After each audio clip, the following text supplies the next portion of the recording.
We always have a blast chatting with our guests about all sorts of different topics, but sometimes we go off the rails and dig deeper into their automotive and motorsports pasts.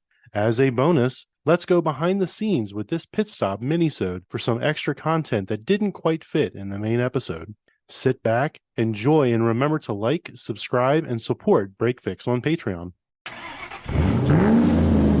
It's always fun to get back together with Jon, the motoring historian, and William from the Exotic Car Marketplace. But today is extra special because we are going to take a deep dive into 1960s British club racing with none other than legendary pro driver and commentator David Hobbs. So I want to welcome David Hobbs back to Break Fix as we dive into this interesting part of motorsports history. Well, good afternoon, gentlemen. Thank you for inviting me for a recap of 60 odd years ago. Well, David, this comes about because Jon, William, and I have been working on a project about John Coombs and his famous white Ferrari 250 GTO. And when we were digging into the history, you start to realize how small the motorsports world is. And your name starts popping up because that's when your career was starting to come about. And so we figured, well, let's ask a living legend about living history. So let's dive into British club racing in the 1960s. Can you take us back? Well, British club racing in the 1960s was actually very, very healthy. And of course, in those days, it really was club racing. The first two cars I drove, in 1959, I drove my mum's Morris Oxford, which was hardly a racing car. I drove it to and from the tracks when I didn't have it towed home, that is. And in 1960, I drove my dad's XK140. But unfortunately, I was so naive and so raw that I had never quite understood the importance of racing tyres. And I raced out on Michelin X. And in the very first race with it, I overturned it at Alton Park on the last lap of a GT race and was out of the race. I modified that because I was actually a Jaguar apprentice at the time. I had started off by being a Daimler apprentice, but then I became a Jaguar apprentice because of my dad's affiliation with Daimler with his automatic gearbox. I was homeless at school, so I couldn't go to university, so I became an apprentice. But of course, I got so involved in the racing. And luckily, Lofty England, who was the managing director of Jaguar when I became a Jaguar apprentice, was the team manager who won Le Mans for Jag in 1955, 6, and 7. Lofty England was the team manager. He had worked his way through the company, and by the time I was an apprentice, he was the managing director. But he also was a clerk of the course, what you'd call chief steward, at lots of Silverstone club races run by the British Racing Drivers Club. Luckily for me, Lofty took rather a fancy to my driving style, and so he was a great help. I had a funny incident, and the apprentice supervisor, whose name was Harold Barker, called me into his office and tore me off a strip and said I was the worst apprentice I'd ever had. I was never there. I never went to tech. I never passed any of the exams, which I didn't. I did spend a lot of time at the racetrack. By 1961, I was driving the Lotus Elite, which my father's company had bought me to help promote the gearbox because it had Dad's automatic gearbox in it. So old Harold Barker tore me off this terrible strip. Just said, I don't know what you're going to do, Hobbs. He said, I just don't see a life for you. You're going to probably be homeless. And he said, you're absolutely completely useless. Well, luckily, a couple of weeks later, I was working in the experimental department and the foreman called me over and says, here, Hobbs, he says, Mr. England wants to see you in his office. So I thought, oh, blimey, this thing's got a bit out of hand now. So I went up to the office and Lofty said, Hobbs, we have an experimental car. We have a prototype car. And we'd rather like you to take it to Silverstone and drive it for us. Would you be able to do that? And I said, I'm sure I could. So the next thing is I'm walking through the main office block with Lofty England as the managing director, with Jim Haynes, who was the chief engineer at Jaguar, Wally Hassan, who was the chief engine man, and Mike McDowell, who was the competition manager for Jaguar. And we walked past Mr. Barker's office, and I was able to look in the door while I'm walking down with all these heavy hitters and say, good afternoon, Mr. Barker, still here. That was the high point of my apprenticeship. Anyway, we did go testing, and Michael Parks, if you remember the name, Michael Parks was going to run me that afternoon. He and his girlfriend were there, and his girlfriend ultimately became Enzo Ferrari's personal secretary, and she is still alive and kicking, apparently, living in Italy. And I just can't remember her name, but she was a very bright young spark, and Michael was very attracted to her. But anyway, I spun the car going through the old Abbey curve, which in those days was pretty much a flat-out left-hander. It's gone now. But I spun it and flat-spotted all the tyres, Of course, Dad hadn't got any spare tyres, so we went back to the factory. So during 1961, Dad had a bit of a windfall in the Westinghouse brake and signal, bought some shares in the company. And I thought it'd be a great idea if we raced the Lotus Elite with the gearbox, which, of course, the big thing about Dad's box was it was a 4-speed with a friction drive, no fluid drive, so it used very little power. It had 4 speeds with automatic or full manual override. So it made a perfect racing box. And we were very successful in the Lotus Elite, won a lot of races. And of course, during that time, Lofting was a big supporter. And when I finished my apprenticeship at the end of 1961, a lot of things happened. The Army draft finished at the end of 61. I finished my apprenticeship in December the 31st, and I got married on December the 16th. And Lofty had got me a professional drive with a guy called Peter Berry, who had a 3.8 Mark II sedan and an XKE, both in green. Bruce McLaren had driven for him in 1960, and he asked me to drive for it in 1961. And Lofty got me that drive in 1962. So when I left the apprenticeship, I got up to a flying start with my racing career by driving Peter Berry. And of course, our biggest competitor, one of our big competitors, was 2 big competitors, a Keep Endeavour, which was run by a guy called Tommy Sopwith, and John Coombs. So I met John Coombs fairly soon, after leaving Jag. He knew that Lofty and knew me and thought a lot about me. Funnily enough, in my last year, while the apprentice supervisor was slagging me off, I got a call to see if I'd go to Aintree, because it was the British Grand Prix was at Aintree, and one of the supporting races was a GT race. And I rushed up there. He said, "Can you go and drive for Tommy Sopwith in the Keep Endeavour E-Type?" And of course, I rushed up to Aintree. But by the time I got there, Jack Sears, who was another very, very, very good amateur driver, I mean, he's a farmer, but he was a hell of a driver. Unfortunately, Jack Sears was also there, and he hadn't got a drive that weekend. So before I got there, they'd actually put him in the car. They did give me some laps in it, but I was a bit nervous because I'd never driven a big car before. I'd only ever driven the Elite. So I was used to about 85 horsepower, not whatever the Jag gave, a couple of 100, 250, something like that, and a much bigger vehicle. Obviously, John Coombs was there at that meeting as well, because Graham Hill was driving John Coombs' E-Type. This is before the Ferrari came along. Coombs was very successful. Graham Hill drove for him in the 3.8 Mark II, which was also white. He drove for him in the E-Type, which was white. And then, of course, they got the 250 GTO, which, of course, was a hell of a car. And they had some very spirited races with people like Tommy Sopwith, who was a pretty good driver. Michael Parks drove for him. Obviously, he was a very good driver. And some chap called Sterling Moss drove for him as well. In the number 7, before the GTO, he had a Ferrari 250 short wheelbase, which was a hell of a car. Those races used to be really exciting because they were very, very, compared to today, I mean, these were modified street cars. You could take the seats out, or you could put lighter seats in, and you could do other weight saving, but you couldn't do much. They didn't have a space frame like most race cars do today. So they were much more difficult to actually get stiff enough. The chassis were never stiff enough, but it made some very exciting racing, and the public loved it. And John Coombs was a huge part of that. David, there is so much to unpack here. I'm sure we all have questions. Our understanding is that Coombs bought this GTO because the E-Type was not competitive.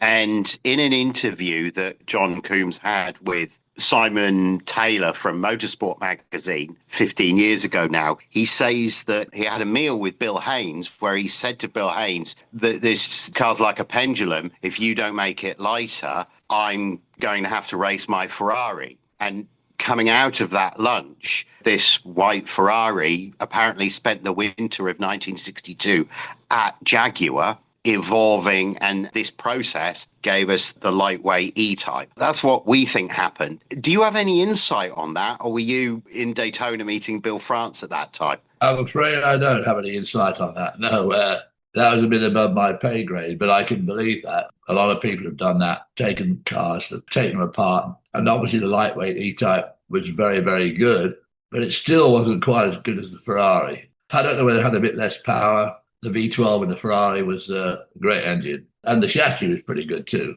The GTO was, in the end, was quicker than the lightweight. Now, obviously, lightweight E-Types now have evolved enormously. They're not really Jags anymore. They're so different. But so I can believe that being true.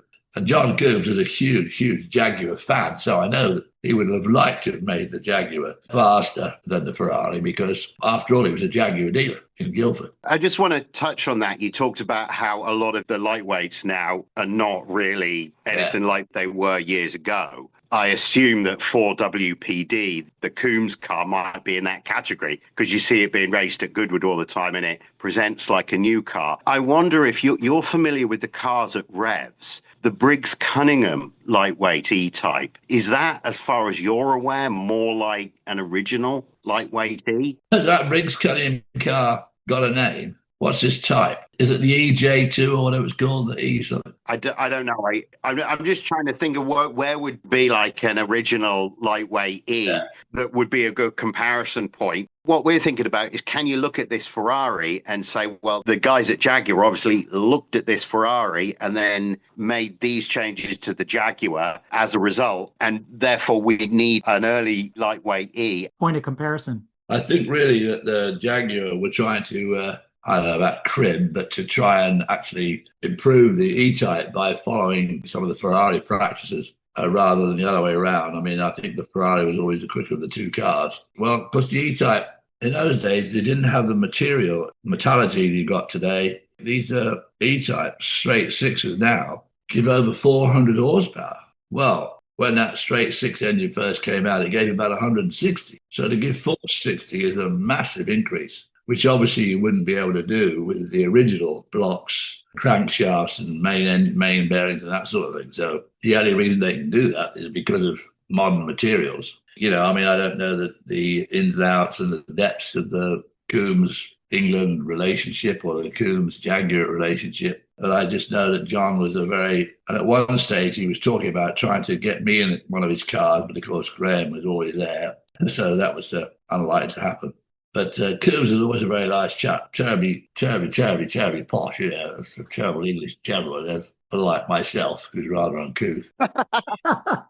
Very, very smooth and urbane was our Coombs. You told us that fabulous story a moment ago about, walking past Mr. Barker's office with the chopped brass from Jaguar there. Yeah. Let's imagine our Ferrari arriving at Browns Lane here. When BMW buy a Tesla, and they strip it down to the component parts and they measure all those component parts to do it. We imagine men in white coats doing that. Is that what Browns Lane was like? How many people did Lofty England or did Bill Haynes have to be looking at this 250 And what would the process have been like? Would they have driven it around on the streets? Would they have booked Silverstone for a day and driven it down to Silverstone to do that? What do you think that process would have looked like? I can't really help you there, but I mean, I worked in the experimental department at Jaguar, which is where all that type of person would have been, and there wasn't very many people in there. I mean, there's Mr. Walker, who was the foreman, and he was really a farmer. Obviously, Bill Hayes would have been all over it. And people like Mike Kimberley, who was an ex-apprentice but was rising rapidly through the ranks. And he ran the XJ13 when I tested it at Myra in 1967. He was still a Jag, but by then he was one of the chief engineers. And of course, he ultimately went to work for Lotus and ran Lotus for many, many years. So people like him would have been all over it like a rug, looking at checking everything out. And like all engineers, my dad had terrible issues because my dad was a fruit farmer from Australia. His father had a fruit farm. His grandfather it was an orange grove in Adelaide. And Dad was one of 9 children, 7 of whom were boys. And it was assumed that he would just go into the business. So he didn't go to university, but it turned out from a very early age that he was a mechanical engineering kind of genius. And he invented that automatic gearbox entirely on his own and started when he was about 19, invented all sorts of mechanical machines. Of course, in his day, those early cars back in the mid-teens, 19-teens, they were all crash boxes. He didn't think they were much good for women, so he thought they could probably have an automatic gearbox would be a good idea. So he started working on it when he was about 19. And he had this problem all the time that people would look at his stuff and say, well, Howard, you don't have a degree in mechanical engineering. You probably don't know enough about it. And I can guarantee that people like Bill Hayes would have looked at that Ferrari and say, oh, well, we could have done that, or we wouldn't have done that, or whatever. They would look at it, but they would always be looking at it with a slightly jaundiced eye that which obviously some of it brought on by, I suppose, jealousy. Why didn't I think of it? Obviously, you ran your dad's box in your car. Yeah. What other race cars did you guys try it out in, or did someone start using it on a continuous basis? I mean, how much success did that have in the racing? Well, it had a lot of success, but Dad always had the problem of manufacturing, that everybody wanted him to make the gearbox. They didn't want to make it themselves. Ford had a lot of prototypes, but we never had the gearbox in any other racing applications, except that race where I met Bill France. Jimmy Clark drove Milo Elite in the GT race in the very first, what was now the Rolex 12 hour, which was in those days, the Continental 3 hour, which is what took me to Daytona just a few weeks after I was married. And Colin Chapman had called me back in like October and said, could we borrow your car for Jimmy Clark to drive in America? So they borrowed it. They flew it over there and Jimmy Clark drove it. And he was leading the class by about 5 minutes. And unfortunately, when he came in for one and only fuel stop, the starter had got fried and it wouldn't start. When Dad's company finally went belly up at the end of 63, which is just over a year and a half later, on the shop floor, was a 5-speed automatic for a Formula One car for Colin Chapman. So Colin Chapman had certainly twigged that this was the way to go. Dad had designed and developed and manufactured a gearbox for him, which never actually got used. But Dad spent a lot of time also with Jack Brabham. Jack Brabham came to see Dad on multiple occasions, talking to him about putting an automatic in a Formula One car. It would have been perfect. I mean, obviously now with electronic controls instead of hydraulic, it would have been even better. Obviously, things have gone way further than Dad had, but he was the first guy to build a 4-speed automatic transmission. Although Jim Hall gets the credit for having the first automatic racer, I'm not sure that I didn't beat him to it in 1959 with Mum's Morris Oxford, but I'm sure that will certainly go unheralded, even if it was the case. We never raced it in anything else. So let's go back to the club racing scene. I want to get a better understanding of what that meant, because when we look back on the history with our eyes now, we see famous names, Graham Hill, Roy Salvadori, Jack Sears, as you mentioned, racing in these races. The caliber of the racing in the British club racing scene, in my mind, I'm thinking when I hear club racing, I think SCCA, like grassroots, amateur racing, but you already had these pro drivers in there. Was it a feeder system to something else? Were the pro drivers using it just to make money? Were they using it to jump off to bigger races like Le Mans or Spa or something like that? Kind of tell us about how it worked. It certainly wasn't ever used. I mean, no professional driver ever went back into club racing. We had a lot of races in England, which would be national races. They would be club races, but they'd be very high-end club racing, not really club racing. When you got people like Graham Hill, obviously Graham Hill started in club racing. They all did. I mean, Jimmy Clark started in club racing. I did. Everybody did. Sterling Moss. But of course, there was no go-karting, so you could take that out of the equation. And nobody could start until they were 17 in England because you had to have a driving license before you could race a car, unlike today where you can race a Formula One car when you're 12 if you've got the skill. Yeah, some of that racing in England, we had a lot of racing in England, which was at a very high level, and it was basically semi-professional. Now, the prize money was obviously negligible. Club racing had no prize money. Very, very small cups. Trophies. You were in Leamington Spa, David. How far would you travel? Would you travel all the way up to Scotland for a race, or? Well, I never did, but I did go. I think the farthest north I went was Alton Park, and the farthest south I went was Goodwood. I never raced at Castle Combe. Raced a lot at Silverstone because it was close to home, which is at Leamington Spa. Raced at Mallory Park. I don't even know that Mallory Park still exists. Raced at Alton Park, Snetterton. Boy, what a dump that was.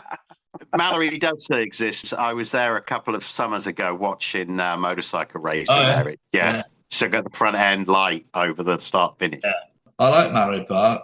Yeah, it's a good race at Mallory. I won a race there, a load of as things have moved on. In 1965, I won the sports car races, in Lola T70, which is a bit of a handful around Mallory Park. So I mean, I drove the Jag and I drove the Morris to and from the races. The Elite, we did have a 2-wheel trailer, but it was an open trailer. It was just a 2-wheel trailer. And I had a Ford Zephyr to pull it with. So we had about 2 spare wheels, maybe a jack and a hammer. And that was sort of about it, really. Club racing in America now is just so bizarrely un-club racing. I mean, everybody comes with a closed trailer and a mechanic and a manager and all sorts of high-tech equipment. And yeah, everyone got racing tires, obviously, but it is just a completely different situation to the club racing I started with. Now, club racing in England also has evolved. And modern club racing, I have no idea. I haven't been back to England for a club race for 40 years probably, so I don't follow it.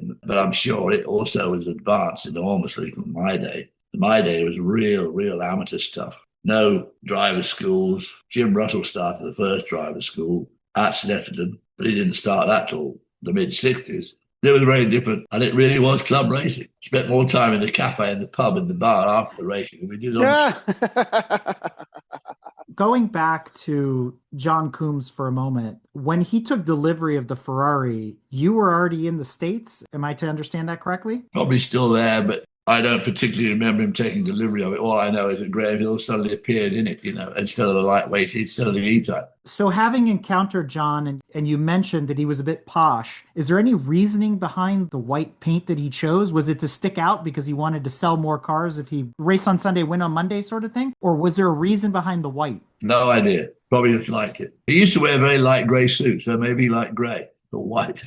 Let's talk a little bit more about the drivers. I'm sure you've got some on your mind, William, that David has already mentioned that we kind of want to dig into a little bit more, that either owned this Ferrari or drove and raced this Ferrari at some point. Well, I mean, you get into, obviously with the club racing, but at what point to take that step up? Was there something in between club racing and then professional? Obviously, like, Mike Parks and that, but then you had Jack Sears stepping up, but then, Roy Salvadori and that jumping in. I mean, where's that step? Is it just a big leap from club racing? All of a sudden now you're going against the big guys, or how did that kind of progress? Absolutely. Yeah, I mean, you're racing club racing, and obviously it was a feeder system of sorts. For young drivers, obviously there were some older drivers, not many. And a lot of people that did club racing had no interest in going any further. The people like me and Jack Sears and Graham Hill and Jimmy Clark, they had designs on going into professional racing, even though there wasn't much money in it, really, very little money at the time. I think when Jimmy Clark won the World Championship, the first year he won, I think his total take was about £100,000. Now we talk about drivers who are getting $2.5 million a race. But then £100,000 back in 1962 was significantly, would be a lot more than that now. But I mean, I just won some races, and then people started asking me if I would drive for them in better club races that might have some money attached. And they would actually ask me how much money I wanted to drive, or they would tell me how much. And I would say, well, how about £50 more or whatever? And we'd sort of haggle over the driving fee, which was pretty low. It'd be somewhere between £25 and £100. But also in club racing, when you started to do well, like I did with the Elite became successful. So it became somewhat of a draw. You could go to someone like Clive Worm-Leighton, who ran Mallory Park, and you could ring him up and you say, look, I'm wanting to enter the BRSCC race in May. How about some starting money? And they'd say, oh, I don't know about that. Who was starting money? And you'd say, well, I don't want much. I only want like £100. And you'd settle on about 50. And so you would get some money, but there was no prize money. But there was what we call starting money, appearance money really is what it was. Pretty low, but still. All helped. Literally just pick up the phone and call the track owner and say, when you were planning the season, just to see where you could. Yeah, you call Snetterton, call the guys at Silverstone and try and get some starting money, Years ago, Alain de Cadenet told me that those of you that used to be like Rolex representatives or whatever the phrase was, when asking for payment from a TV company or a journalist or something, what he used to do was, he and Jochen Mass, I think was the other guy he used to do it with, they would ask what Sterling asked for and then ask for half of that. Now, that gives the impression that everyone talked amongst themselves. So would you talk with Graham Hill, and if Graham Hill was getting $100 starting money, you might ask for 50 or 75? Was it like that? Well, I wouldn't be talking to Graham Hill because he was a bit above me, but I'd be talking to other club drivers, people like Chris Ashmore and David Piper and Richard Atwood, people like that, where we all started together. Graham was a good bit ahead of me. He's like 4 or 5 years ahead of me. I never forget my first races when I drove in professional races, and I was driving against people like Graham Hill, Jack Sears, Mike Parks, I could finally hardly believe that I was actually in the same race that they were in, that actually talk to me or say something. Graham Hill usually had something horrible to say, but other than that, everybody else was fairly nice. So. Let's talk a little bit more about Jack Sears. He owned the car for how long, William? He had it for a long time. 30 years? What did he own? The white He owned Ferrari. that GTO for a long time. After it kind of, I guess you say, retired from professional racing, he took a lot of club racing and stuff. But Jack owned that car for a long time. Oh, yeah. After Jon Coombs had it, Jack Sears seems to have had it all the way through the 1970s. Oh, really? There's quite a lot of photographs of Jack Sears with the car painted red, with it being around events. I was sort of surprised. The number plate is EUP, and I've realized that it appeared in a number of books that I'd looked at, and I think I may have even seen it at shows. Believe it or not, I'm not really a huge car man. I really only race because I like the racing. I'm very poor on cars. You ask me what model that is. I mean, I'd say, I don't know. I'm going to. But I mean, Jack Sears was a gentleman farmer. He had a pretty big farm out in East Anglia, didn't he? Hell of a driver and an absolutely terrific guy. I mean, he was such a gent. He was a real gent. I like Jack a lot. And he was very, very fast. But yeah, I didn't realize he owned that car. But I see it's going to be an auction down here in Florida, isn't it? Yeah, in January at Mecum. Yeah. Going back and obviously trying to make the Jag, make it turn into lightweight to compete with the Ferrari. Besides trying to improve the motor, get more horsepower, and making it lighter, do you know what else they attempted to do or did on that Jag to try and get it more competitive with that Ferrari?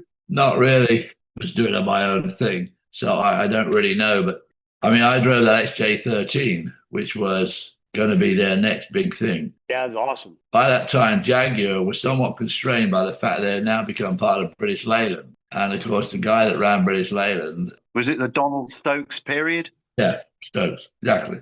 Sir Donald Stokes. He put the kibosh on the XJ13. He just said, forget it, put it away. Because Richard Atwood and I drove it 4 or 5 times at Myra. Mike Kimberley was the engineer in charge, and Malcolm Sayer, the renowned bodywork guy from Jag, was there, and Sir William was there, Lofty was there, obviously, and a couple of mechanics. And we ran it on Sunday morning at 6 o'clock in the morning.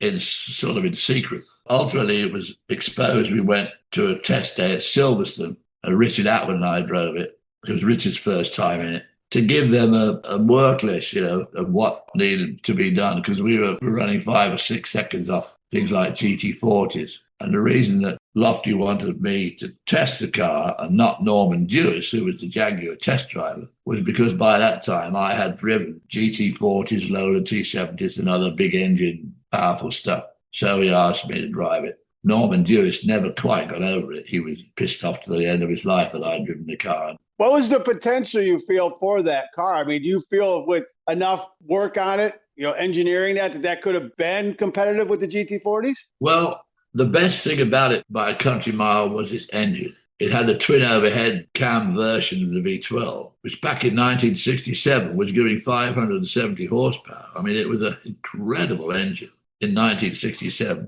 The car was very ancient. It had the E-Type type of suspension where the drive shaft is like your bottom link. It had rubber bushings everywhere. It had Dunlop disc brakes, and Dunlop hadn't made disc brakes for years. It had like 7-inch rims on the back and 5-inch rims on the front, where now we're up against GT40s, which have got 11 or 12-inch rims on the back. And it had an old Dunlop R5 race tires on it. So it was very difficult to get a really good feel of how good it was. And of course, that Malcolm Sayer, that swoopy-looking body was so fantastic at Le Mans back in the 50s, when, you were looking for aerodynamics, you were looking for speed with relatively low horsepower. But, the days of downforce had started to appear. The Lola T70 had flaps on the front, and they had a spoiler at the back. This didn't have any of that. This was very slippery, but probably had horrible lift at speed, front-end lift at speed. I think the car needed a lot. Richard and I gave them a good work list, which would have helped. Obviously, decent-sized wheels and tyres, but they made it. You've only got to look at the difference in Formula One between the soft tyre and the medium tyre for qualifying to see the difference between a 1960s Dunlop R5 treaded tyre, which is like maybe 6 inches wide, and a tyre that's got a slick, no tread, or those very early slicks had a bit of tread, little tiny tread, about 12 inches wide. I mean, just right there, you're looking at 4 or 5 seconds. Yeah. And then, of course, would the car have stood that sort of the chassis when the chassis started to flex badly, when you started to put the loads and those tires could generate through it, and then if you added some sort of spoiler or wing to it. So I don't know, but the engine would have certainly been right at the top of the tree, because the GT40, when I was driving the GT40s with Golf in 1968, I mean, they were giving about 385 horsepower with the heads, the Westlake. Yeah, with those heads, they were giving about 385 horsepower. Out of all the cars that you had the privilege of racing and driving, what was your favorite car? Well, I drove so many, it's hard to tell, but I think the GT40 was a very special car in its day. I mean, it was a great long-distance car. The engines, by the time I got around to driving, 68, were pretty reliable. Had that beautiful ZF gearbox, which was terrific. It was reasonably slippery, had very little downforce, and it was really easy to drive and easy to set up. Small adjustments of roll bars and a bit of ride height and maybe a little bit of camber change would make a big difference. Didn't get too hot inside, which was great for long distance racing. Had good visibility, and it had no vices. It didn't have any severe push on certain corners or snap oversteer or anything like that. So it was a good car to drive.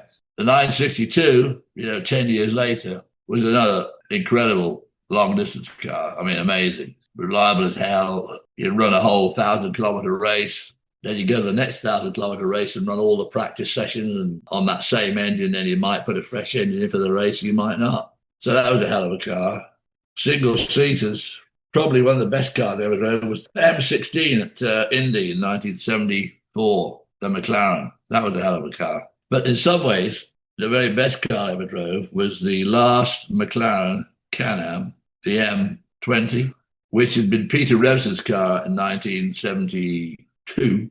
Then McLaren pulled out because of the Porsche onslaught. And I drove that car in Carling Black Label colours for Roy Woods in 1973. And that was a hell of a... I can see why McLaren had won the championship for like 6 years in a row, because it was just slightest touch to a flap change or ride height made a magic difference. Had incredible traction. One of my best races probably ever was in the Can-Am race at Watkins Glen in 1973. I came second to Mark Donoghue in the 917-30, against which we had absolutely no hope, because it had about at least 300 more horsepower than we did. And I beat all the other 917s in the race with Brian Redman and Jody Scheckter, George Fulmer, and a bunch of other no-name, has-been, never-was drivers, like that. People like Scheckter, obviously no good at all. To me, that was one of my best ever races. And I came second to Donoghue. So to go back to drivers for a second, one of the other folks that drove the white Ferrari that we've been talking about. Oh, we're talking about a white Ferrari, are we? We were, yeah. Oh, carry on. So Roy Salvadori, did you have any interactions with him? Can you tell us anything about him, his personality, his driving? Well, Roy was another driver who I couldn't believe I was racing against, because it'd been a name from my youth. But of course, Roy was really... all those guys, the only guy that really meant it was Sterling. All the others, I mean, Graham Hill did, but Sterling was the ultimate professional. I mean, he was the first real professional driver. I mean, he worked out, he didn't drink much, he didn't have sex the night before the race. An Oxford that was supposed to do, but he thought it was. So Sterling was the man, and he was the man really to beat. He was the guy that sort of really set the standard. But Roy Salvadori was obviously incredibly good, winning Le Mans with Carroll Shelby in 1959. I mean, I knew Roy. I didn't know any of them very well, but he was always a bit of a hero of mine. He was very quick. So speaking of heroes, and I know this is a soft spot for Jon Summers, Jon being an expert in the history of Mike Hawthorn, was Hawthorn an inspiration for you? Was he a hero? Did he inspire you to go into racing? Well, unfortunately, he didn't, because he was up against Sterling. Although you got to hand it to Sterling, he gave Hawthorn his championship. If it hadn't been for Sterling Moss, Hawthorn would never have won that championship, because Hawthorn spun in the Portuguese Grand Prix, which was in downtown Lisbon. And to rejoin the track, he drove against the traffic and he was disqualified. And Sterling, ever the gent, went to the stewards afterwards. Of course, unlike the stewards today, they listened to driver input. Sterling said, "I say, chaps, that's a bit unkind, I mean, the chap had to go back because he had spun the car. So he had to rejoin the race. He had to go against the traffic, but not for long and didn't hurt anybody. He was out of the way. So they reinstated Hawthorn, who won the championship by 1 point. If it hadn't been for Sterling, he would never have won it. Sterling would have won it. His one and only championship. But I liked Hawthorn, and Lofty England loved him. He thought he was the best thing since sliced bread because he was that English gent, always wore his bow tie, always down the pub having a drink. But I recognised even then that Sterling just had that extra something that Mike didn't. I mean, not to say that Mike wasn't a hell of a driver. I mean, he was an incredible driver. But to me, Sterling was, I was only like 14 or 15. But Sterling to me was the bee's knees. David, you've said a couple of things about Lofty sort of taking a personal shine to you, and you just implied there he sort of took a personal shine to Mike Hawthorn. I mean, I always felt like Mike Hawthorn was quite a good advertisement for Jaguar cars. He was. Do you think Lofty England was thinking like that, or literally, do you think it was, looking back on your relationship with Lofty England, do you think he was just like, he's one of us, I just like the guy personally, I can work with him personally? Do you think that's what it was, or what? I think he just had a lot of respect for Mike. I do know he was a great fan of Mike, but I'm not quite sure about their relationship other than I don't know how well he knew him. In my case, the only reason he liked me was I lived in a place called Berwick House, which is halfway between Leamington and Coventry. And I would come out of the drive on my motorbike going to work as an apprentice. And Lofty would go swooping by in the E-Type. So I would race him to work, going to Brown's Lane. The only thing is, when I got there, Lofty would be standing arms akimbo, and he'd look at his watch and say, "Hobbs, I'm supposed to be here at 9 o'clock. You're supposed to be here at 8. But then when I drove the Jag, my dad's Jag, having rolled it at the first race, I had it repaired by one of the guys in the body shop at Jag. He repaired it at his house in Daventry, in the garden shed at the bottom of his garden. And he knocked out, we had to get a new hood because the hood had opened on the way home. And I was with my girlfriend, Margaret, who's in the other room now painting. So I repaired it. Unfortunately, when Joe went to spray it, repaint it was duck-end blue. And by the time he got home from work, it was like a May evening. So it was about 7 o'clock by the time he got around to spraying it. So it was a typical English May evening. The humidity was high. So the car came out as a matte car. Matte finish, which today, of course, is very groovy. But this was a rough matte. This wasn't a smooth matte. And the hood was a real makeshift job. Knocked up a hood out of sort of canvas or something. So it always looked terrible. But as I say, he was often the clerk of the course. He saw me at one race at DB4, and we swapped leads, pass, repass, pass, repass.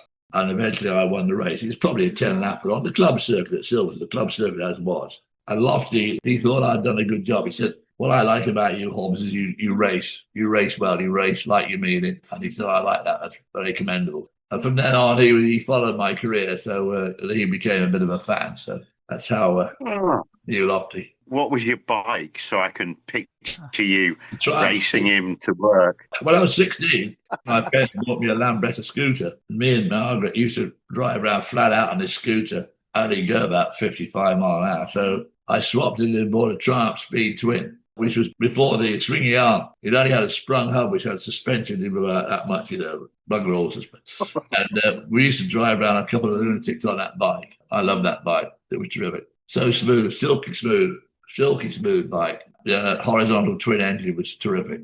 American police used to have those Triumph Speed Twins and the Triumph Tiger 100s in those days. So that's what I like to ride. I wouldn't want to ride it now. Well, gentlemen, I think that's been an interesting look back into early 1960s British motorsport. I appreciate David joining us yet again to come on the show and talk to us. I think we got what we need, right? I think so. Nice to meet you. That's fantastic. Thank you very much, David. Thank you for your time. Thanks, David. I'm sure we'll meet again. It's been a pleasure. Thank you, David. All right. Thank you, Eric.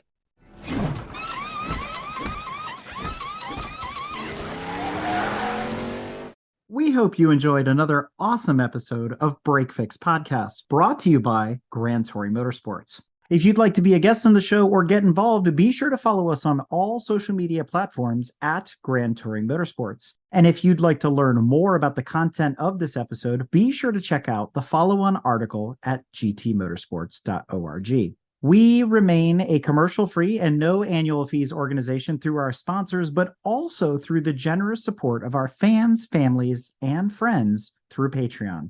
For as little as $2.50 a month, you can get access to more behind-the-scenes action, additional pit stop mini-sodes, and other VIP goodies, as well as keeping our team of creators fed on their strict diet of Fig Newtons, gummy bears, and Monster. So consider signing up for Patreon today at www.patreon.com/GT Motorsports.